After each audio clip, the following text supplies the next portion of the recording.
Continuamos en la UNED y estamos en el grado de Historia del Arte. Y vamos a hablar del arte acadio. Con una lengua diferente y un carácter guerrero, los acadios terminan controlando todo el territorio sumerio y fijan una nueva capital, Akkad. Asimismo, introducen un nuevo concepto de gobernante, ya no solo como sacerdote o servidor de Dios, sino, sobre todo, como jefe militar, lo que es consecuencia de la política expansionista que inicia Sargón y continúan Naram-Sin. Ambos aportan la idea del imperio, que luego adoptan asirios y persas. La repercusión artística de este cambio se traduce en el desarrollo del relieve, con una función que, a diferencia de Egipto, deja de ser religiosa para hacer propagandística, pues celebra las victorias y los botines de guerra a través de la derrota de los enemigos. Este nuevo cometido supone una gran novedad que, asimismo, conlleva dos importantes cambios formales. En primer lugar, el tamaño sigue siendo el criterio para expresar superioridad, como en Egipto y Sumer, pero ahora esto se aplica al rey y no a los dioses. Si antes se marcaba la distancia entre las divinidades y los mortales, los acadios subrayan la que hay entre el rey y sus súbditos. En segundo lugar, se opta por una escena única, que abandona la superposición de bandas al modo egipcio e incorpora el paisaje como fondo, la estela de Naramni. Tras el hundimiento del poder acadio, solo se salva la ciudad de Lagash, actual Terok, donde el gobierno de Gudea ofrece una etapa de paz en la que realeza ya no manda, sino que se pone al servicio del pueblo y de los dioses, la cabeza de Gudea. La capitalidad de Akkad se reemplaza por la de Babilonia, con lo que se inicia un nuevo periodo en la historia de Mesopotamia que, entre otras cosas, proporciona el código de leyes más antiguo que se conoce y logra un gran imperio que decae poco a poco con sus sucesores ante la irrupción de los hititas, lo que da lugar al periodo asirio, la estela de Hammurabi. El imperio acadio y periodo neosumerio, se alarga aproximadamente hasta el 2300 a.C., momento en que empieza a advertirse un cambio en el predominio de poder de los pueblos mesopotámicos. Progresivamente, la tradicional hegemonía de los sumerios se vio sustituida por la preponderancia de gentes semitas provenientes de regiones cercanas, hasta que finalmente la nueva etnia, personificada en la figura del rey Sargón, dio lugar a la formación de un imperio, con centro en la ciudad de Akkad, y que por ello conocemos como Imperio Acadio. Su extensión alcanza a territorios situados más al norte, si bien la preponderancia de ciudades como Ur, Lagash o Uruk no desaparece. Pero a pesar de la importancia de algunos de los monarcas acadios más renombrados, como el propio Sargón o su nieto Naram-Sin, el imperio acadio desaparece como tal hacia el 2100 a.C., momento en el que de nuevo imponen su hegemonía las viejas ciudades mesopotámicas, dando lugar a la etapa conocida como periodo neosumerio. De la llegada al poder de los acadios, solo se sabe que sucedió a mediados del tercer milenio a.C. y que consiguieron imponerse y controlar el territorio sumerio, comenzando una dinastía de reyes de la que sería cabeza Sargón. Se creó así un estado absolutista que mantuvo su cohesión poco más de un siglo y cuyos monarcas se rodearon de una aureola divina, llegándose a denominar Dios de Akkad. La nueva coyuntura acadia hizo que el arte se pusiese al servicio de la exaltación política y militar del soberano, lo que determinó, de entrada, la reducción de la producción artística destinada a lo religioso a favor de la civil. En lo que se refiere estrictamente a la arquitectura, hemos de señalar que el conocimiento que tenemos hoy en día de ella es reducido, pues incluso sus dos principales ciudades, Akkad y Sippar, no han sido todavía descubiertas. Sí, sabemos que la exaltación del poder del soberano debió inclinar el interés constructivo hacia la arquitectura civil, confiriendo al palacio un protagonismo que antes no había tenido. Ejemplo, el palacio de Naram-Sin, en Tel Brak, Siria. Este se construyó con planta cuadrada y aspecto de fortaleza, pues tenía grandes muros y un único acceso. Su interior contaba con múltiples estancias distribuidas de forma ordenada en torno a un patio principal y otros secundarios. De esta forma se adoptaban ya algunos rasgos de la arquitectura palacial del Próximo Oriente, como la tendencia al encastillamiento, la organización espacial en torno a patios o la gran complejidad estructural y funcional de sus espacios.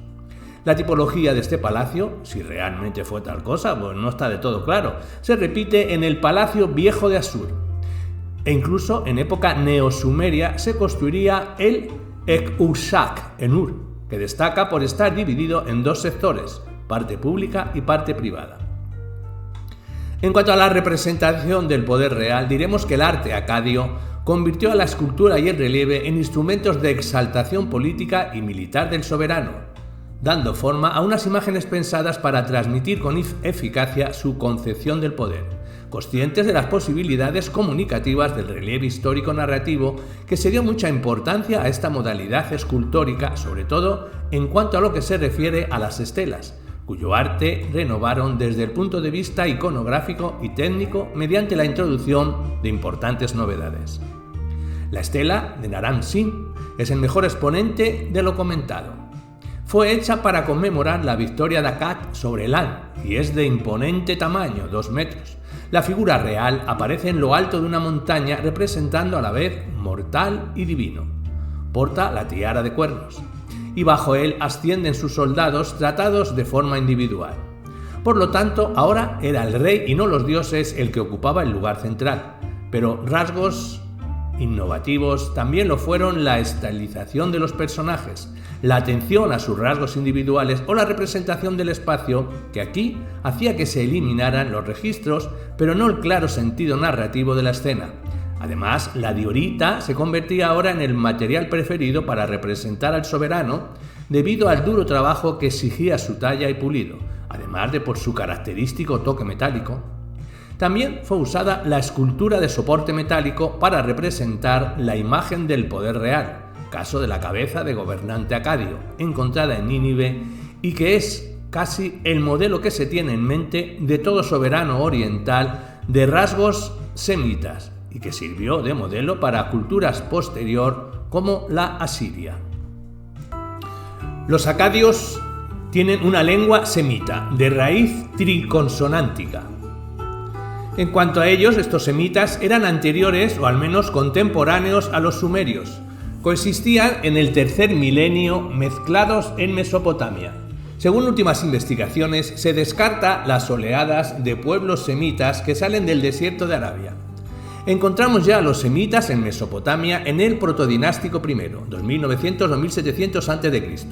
El encuentro entre ambos pueblos fue pacífico y simbólico. Luego algunos semitas comenzaron a ser llamados acadios, por la importancia de su capital, Akkad o Agaté, fundada por Sargón I. Otros pueblos nómadas de lengua semita que se encontrarán a partir de esta época son los amoritas, los hebreos, los arameos o los asirios.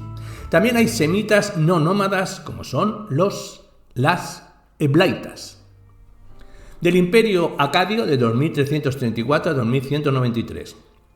En el Imperio Acadio, los principales cambios con respecto a la época anterior, sumeria, fue la lengua de sus gobernantes, la mayor importancia de la propiedad privada y la separación del poder real y religioso. Separación templo-palacio. La constitución y organización del Imperio Acadio tuvo un móvil económico. Además del poder y la gloria que la riqueza traía consigo, esta riqueza se obtuvo por medio de botines de guerra, por los impuestos, por el monopolio de bienes de consumo importantes y por el control de las rutas comerciales, y será la que acabe por destruir el imperio, ya que atrajo a nómadas y pueblos más pobres que buscaban enriquecerse con el pillaje. El Imperio Acadio, a pesar de su corta duración, marcó una impronta indeleble en todo el Próximo Oriente. La lengua acadia se convirtió en lengua franca. Este imperio fue obra de una dinastía, ya que sus reyes se sucedieron de padres a hijos. La monarquía acadia fue una monarquía absoluta, lo que constituyó una innovación. El rey tenía el poder absoluto y a veces se le rendía culto, era el único señor de todos los territorios, los lugartenientes de la familia real eran hombres, gobernadores, ensi, y mujeres nombradas grandes sacerdotisas. Existían gran cantidad de funcionarios que dependían del rey, administradores civiles y militares, escribas, contables, transportistas, y existía una distinción de clases sociales según la riqueza. Hablemos de Sargón I, 2334-2979 a.C. Se sabe muy poco de él. Era, según mitos, copero del rey Urzababa, de la cuarta dinastía de Kish, al que no se sabe nada cómo destronó. Tomó Uruk y destronó a Lugalzaguesi. Fundó una nueva capital en la región de Kish, Akkad, ruinas no encontradas, y a su muerte el imperio de Akkad comenzó a desintegrarse.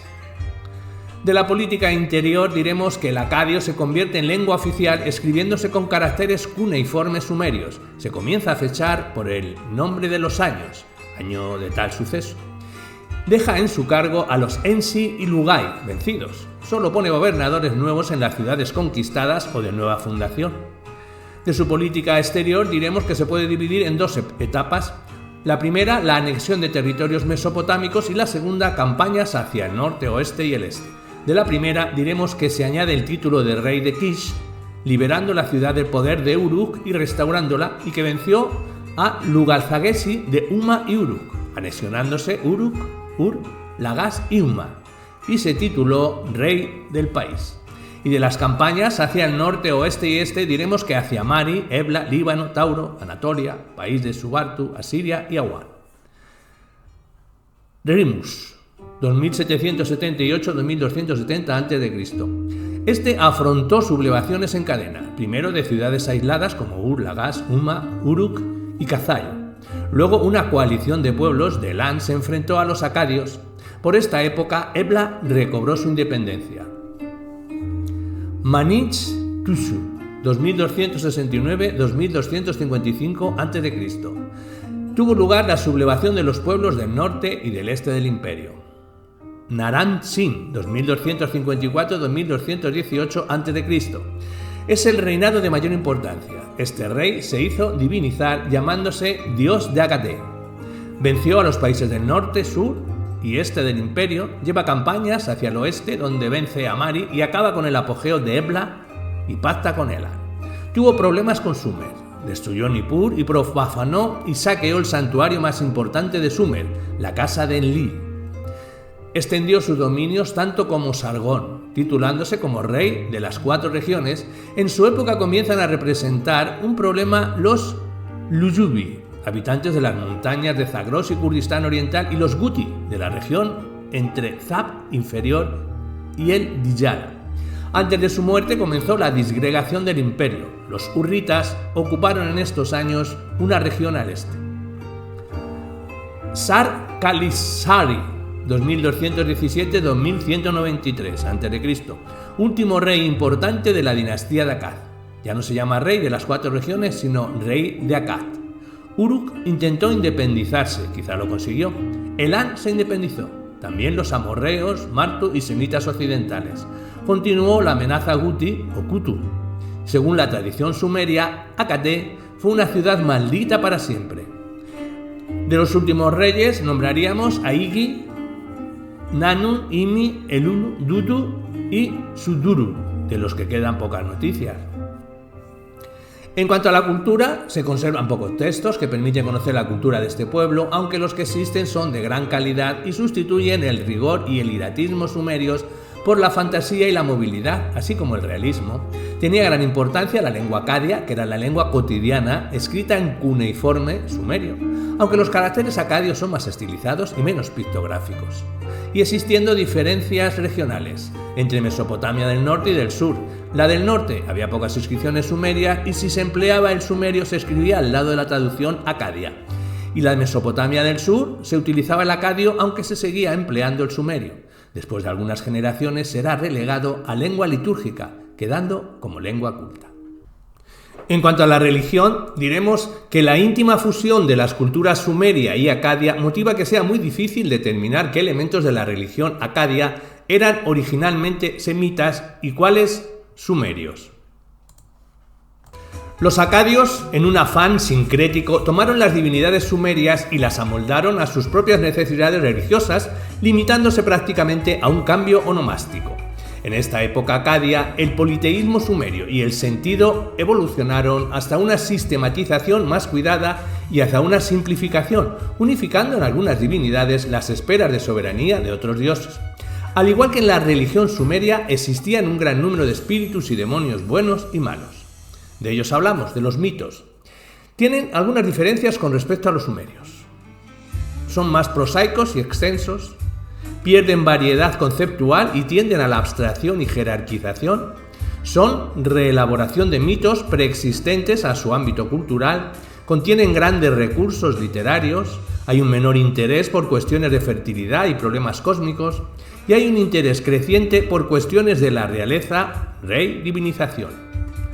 Según su contenido temático, se reúnen sobre la creación y los orígenes, de lucha y victoria, de destrucción y salvación, sobre el más allá, de ascensión, de exaltación divina y humana, y con seres fantásticos.